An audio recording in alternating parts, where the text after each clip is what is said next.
दिले.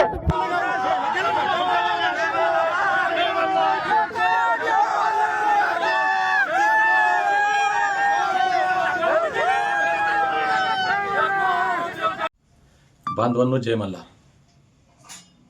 धनगर जमातीच्या एसटी आरक्षणाचा लढा उद्या 21 जानेवारीला मुंबईमध्ये जाणार आहे. आम्ही शांततेच्या मार्गानं, संविधानिक मार्गानं चाललो होतो. शासनानं सहकार्य केलं नाही. असं वाटलं होतं कोर्ट सहकार्य करेल. कोर्टानं 28 तारीख दिली.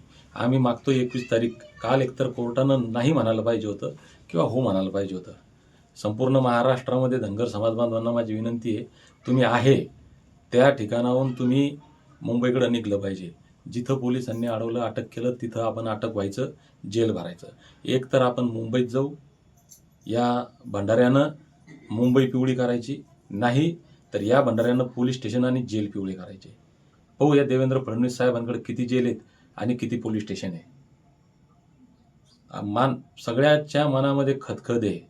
मी कुठल्या परिस्थितीमध्ये आत्ता आलो, कुठल्या परिस्थितीमध्ये आलो, कसा आलो हे फक्त मला माहिती आहे. मी आता बाहेर पडलोय जालन्याच्या. मला प्रोटेक्ट करण्याची जबाबदारी सुद्धा तुमचीच आहे. मी आत्ता सध्या परभणी जिल्ह्याच्या एका अशा ठिकाणी आहे की जिथं परभणी आणि बीडच्या बॉर्डरला मी आहे. पण सगळ्या लोकांनी ज्या ज्या सूचना तुम्हाला येतील त्या त्या सूचनाचं पालन करत, जे आमचे बांधव तुम्हाला सूचना करतील त्या सूचनाचं पालन करत तुम्ही तिथं जा. मी कुठं आहे? मी सेफ आहे. मी सेफ आहे, काळजी करायचं कारण नाही. जिथं तुम्ही याल तिथं मी येऊन जाईल.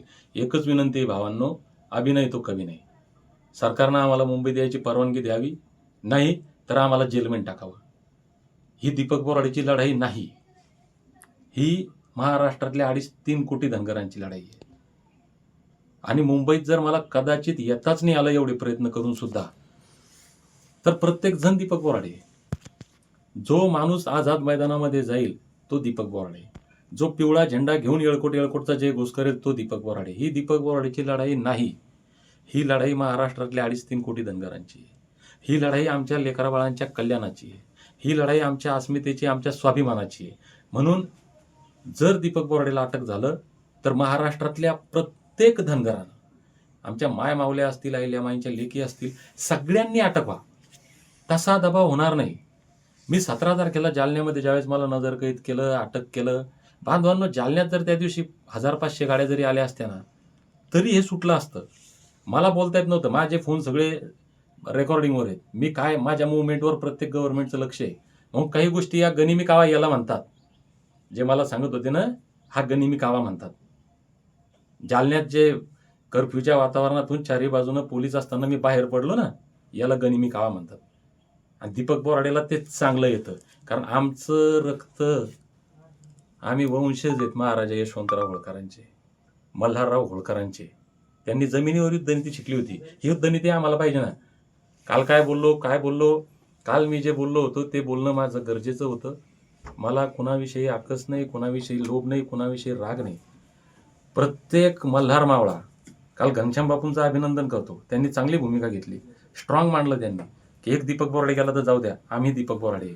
ही भूमिका प्रत्येक मल्हार योद्ध्यानं घेणं काळाची गरज आहे. म्हणून भावांनो, उद्या घनश्याम बापू असू द्या की आणखी कोणी असू द्या, जो तिथं आझाद मैदान नाही तो दीपक बोराडे. फक्त विनंती आहे, मी अटक झालो तर महाराष्ट्रातल्या प्रत्येक धनगरानं जेलमध्ये जायचं. जोपर्यंत दीपक बोराडेला पोलीस सोडणार नाही तोपर्यंत कोणत्याच धनगरानं पोलीस स्टेशन सोडायचं नाही. काय करतील? गोळ्या घालतील, घालू द्या गोळ्या. यांनी जर गोळ्या घातल्या ना तर आपल्याला बाबासाहेबांनी शस्त्र दिलंय, मताचा अधिकार. आमची मतं घेऊन सत्तेत येता आणि आम्हाला शहाणपणा शिकवता का? त्याच्यामुळे आता अजिबात गाय करायची नाही भावांनो. जे होईल ते होईल. काय करायचं गव्हर्नमेंटला करू द्या. लाठीचार्ज करल, मारल, गोळ्या घालू द्या गोळ्या. आम्ही पाकिस्तानचे, आम्ही आतंकवादी आहे. म्हणून भावांनो, आता थांबायचं नाही. तुमच्या पाया पडतो मी. ही शेवटची संधी आहे. जय मल्हार.